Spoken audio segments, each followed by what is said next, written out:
আমার নাম শিবাংশ রায়। আমি আজকে কবিগুরু রবীন্দ্রনাথ ঠাকুরের লেখা একটি কবিতা পাঠ করব। কবিতাটির নাম হলো পুতুল ভাঙা।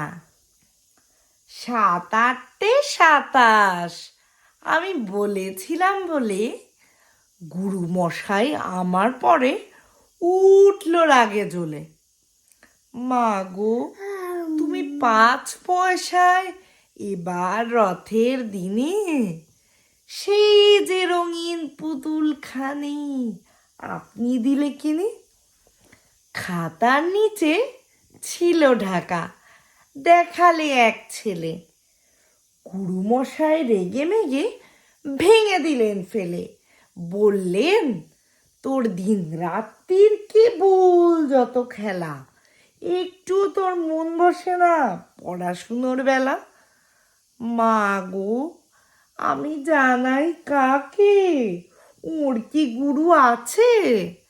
আমি যদি নালিশ করি এক্ষুনি তার কাছে।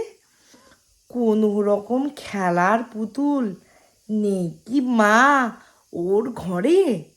সত্যি কি ওর একটু মন নেই পুতুলের পরে?